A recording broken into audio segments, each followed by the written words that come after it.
चलिए देखते हैं कैसे यूज़ करते हैं एम.आई फॉग को। इस वीडियो में जानेंगे डिटेल में कि एम.आई फॉग को कैसे यूज़ करते हैं। तो सबसे पहले मैं आपको बता देता हूं कि इसे प्रिपेयर कैसे करना है। तो इसको आप 1:100 के रेशियो में नॉर्मल इन्फेक्टेड एरिया जैसे कि ओटी है, आईसीयू है, एनआईसीयू है, ऐसी जगहों पे 1:100 के रेशियो में आप इसको मिला सकते हैं। यानी 10 ml एम.आई फॉग को 1 लीटर पानी में आपको मिलाना है। और अगर आपके पास फॉगर है तो आप फॉगर मशीन में इसको डालिए। अगर आपके पास फ्यूमिगेशन मशीन है तो उसमें भी काम चला सकते हैं। अगर आपके पास 1 लीटर मेजरमेंट के लिए कुछ नहीं है तो आप सेवलॉन की एक बोतल ले सकते हैं।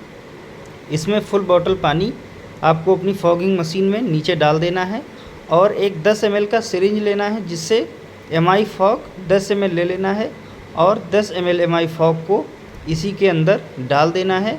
और इसको डालने के बाद आपको अपनी ओटी में स्टार्ट कर देना है।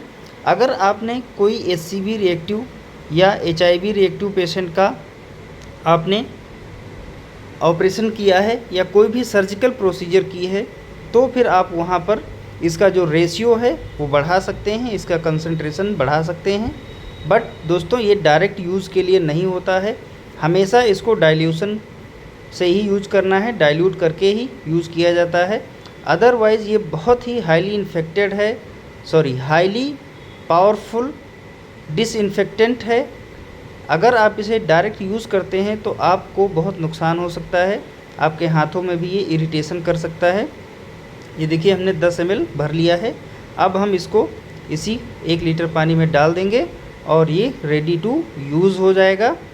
हम इसे आईसीयू या ओटी के अंदर रख के स्विच ऑन कर देंगे और आधे घंटे में जो ये इसका 1 लीटर वाटर है ये फॉगिंग मशीन पूरी तरह से ख़त्म कर देगी और इसे नॉर्मल स्पीड में चलाना होता है।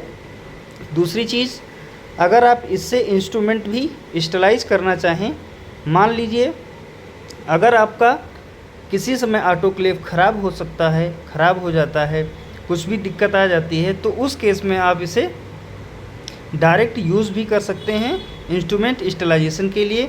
वहाँ पर आपको इसे 1:50 के रेशियो में इसे चलाना होता है और वहाँ पर आप इंस्ट्रूमेंट्स को आधे घंटे के लिए 1:50 के रेशियो में डाल के इसे स्टेलाइज कर सकते हैं।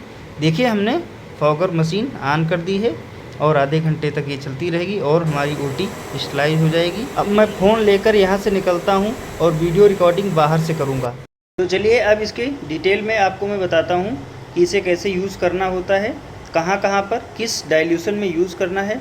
अगर आपको अपने इंस्ट्रूमेंट्स को स्टेलाइज करना है किसी भी केस में, तब आपको इसका जो यूज़ है वो 50 ml को 1 लीटर में डालना है और पहले से धुले हुए इंस्ट्रूमेंट को इसी में आधे घंटे तक डिप करके रखना है। आधे घंटे के बाद ये जो इंस्ट्रूमेंट होते हैं वो पूरी तरह से स्टेलाइज हो जाएंगे और उनके जो स्पोर और बैक्टीरिया हैं वो ख़त्म हो जाएंगे।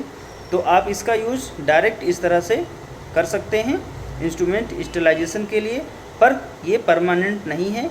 ये उस केस में है जब कभी आपका ऑटोक्लेव ख़राब होता है या कोई टेक्निकल समस्या होती है, तब आप इसे यूज कर सकते हैं।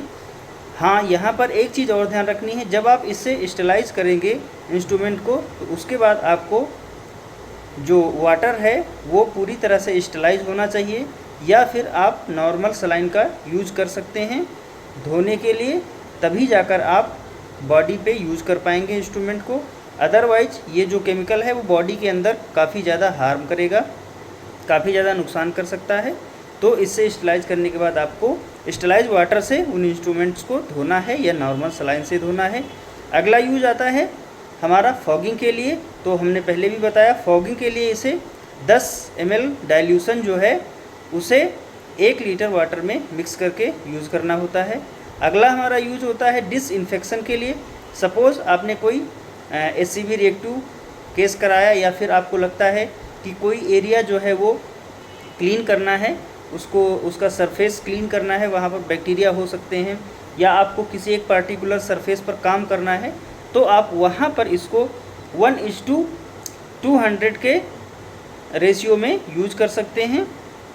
वहाँ पर आपको क्या करना है, 5 ml जो सोल्यूशन है इसको 1 लीटर वाटर में डाल देना है, तो ये वहाँ पर 1:200 के रेशियो में बन जाएगा, जिससे ये और डाइल्यूशन होगा और वहाँ पर ये डिसइंफेक्शन का काम करेगा। जैसे आप स्प्रिट और भी बीटाडीन है, कई डिसइंफेक्टेंट का यूज़ करते हैं, तो वहाँ पर आप यूज़ कर सकते हैं। बट ध्यान रहे, इसका डायरेक्ट स्किन पर या ह्यूमन बॉडी पर यूज़ नहीं करना है। इसे सिर्फ सरफेस क्लीनर के तौर पर यूज कर सकते हैं। अगर कहीं भी आपको इससे एलर्जी होती है, इरिटेशन होता है, तो आप इसे तुरंत अपने जो आपका सीनियर स्टाफ है उससे कांटेक्ट करें और उसको बहुत अच्छे से धोएं।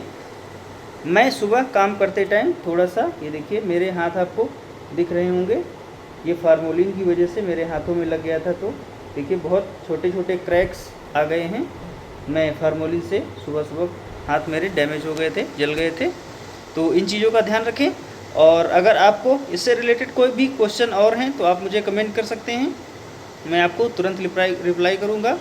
और वीडियो अच्छा लगा तो लाइक और सब्सक्राइब जरूर करें। Thank you for watching my video. मैं आपसे किसी और वीडियो में मिलूँगा, तब तक के लिए बाय बाय।